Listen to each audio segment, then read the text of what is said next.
So that's a cinematic look at the car. Now I just wanted to sort of walk through the car with you, show you some more of the inside, talk through my thought process on it, and why I decided to get the car. So come along. So the first reason I bought the car is because of the price. When I first decided, fuck it, I'm gonna get a car, because you guys know I haven't had a car for years, except when I lived in Los Angeles, when you absolutely need a car.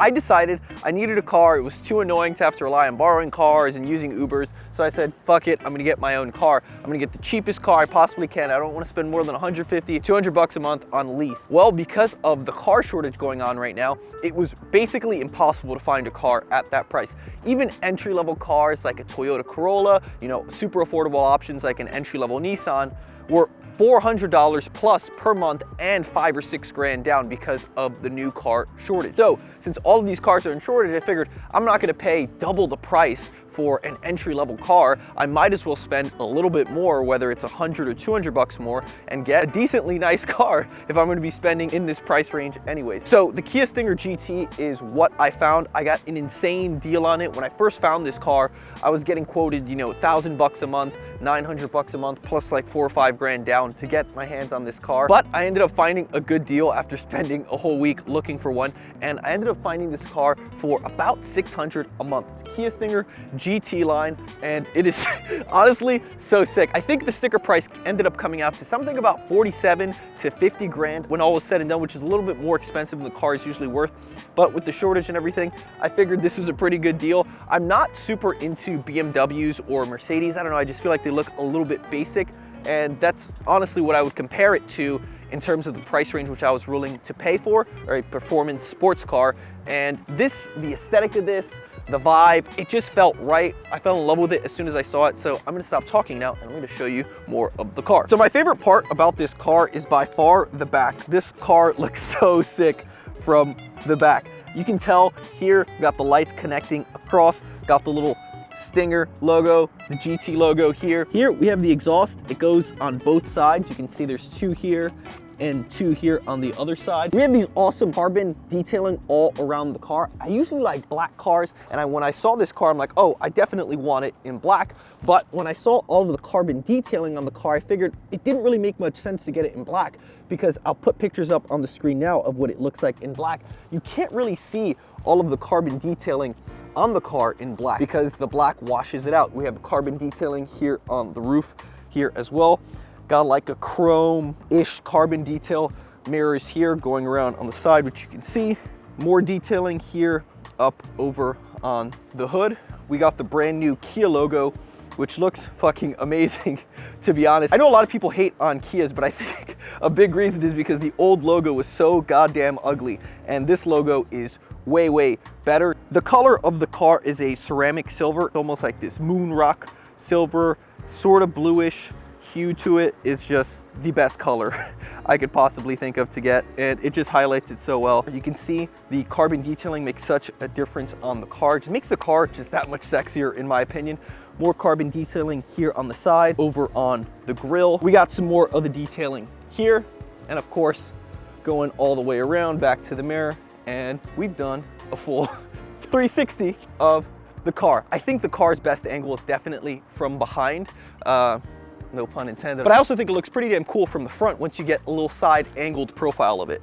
You can see how it looks from here. Dope headlights, dope all around, honestly. But the reason I decided to get this car is because the interior. The interior is so sick. Once you step into the driver's seat, let me just show you. You can see it has a nice big steering wheel here, nice dashboard up ahead, all the little buttons conveniently placed right here. A nice, I think this is almost a 10 or 11 inch screen. It's way bigger than my iPhone. It's almost 2 iPhone length in terms of the size of what it is. It's huge. It's great when I have my navigation. It makes it super easy. I don't have to be looking at my phone. Another cool thing about the screen is that it's all touch screen, which is really, really convenient. I don't know why more cars don't have this. See, there's also this funny feature where if you go to Sounds of Nature, it plays Sounds of Nature, which is pretty awesome. You get calm sea waves, like you're on the beach when you're driving.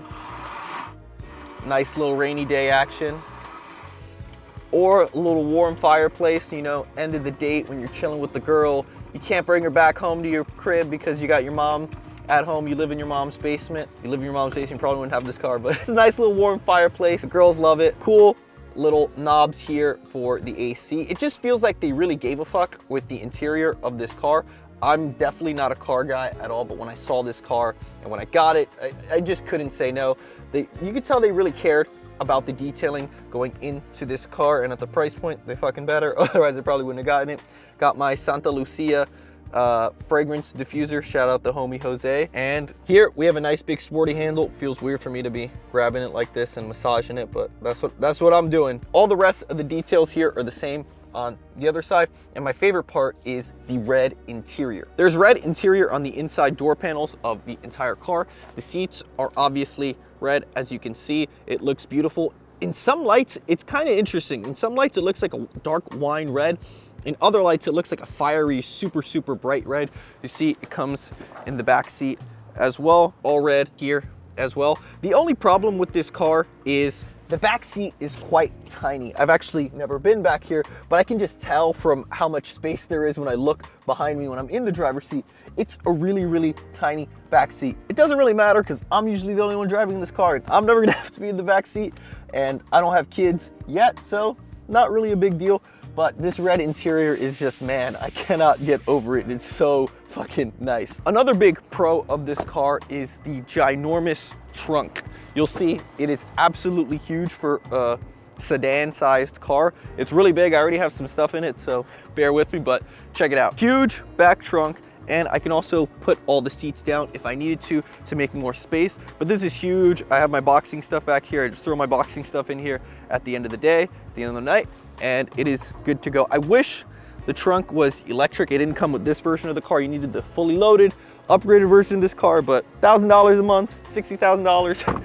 That was definitely not worth it. I can pull down on the trunk myself. Another awesome thing about this car is that it has these little speakers. I don't know if you can see that. It has these little speakers all throughout the car, and the sound system in here, the default one that comes stock, is actually really, really loud, super deep, bassy depth to the sound you're listening to. I love listening to music in here. I probably need to stop listening to music so loud in here. But you can see it has them on all the doors in the front. Jump to the back here, in the back as well, and all throughout the car you can see them over there as well. That concludes the tour of the car. I'm so absolutely in love with a car, and I didn't think it was possible to be this in love with a car. Now, it is not a Lambo, it's not a supercar. I'm not quite there yet where I'm ready to drop, 100K on a car. This deal that I got in this car was just too good to pass up, and if I didn't get this deal, honestly, I'd just be chilling in a normal, everyday, affordable Toyota Corolla or an entry-level Nissan, because I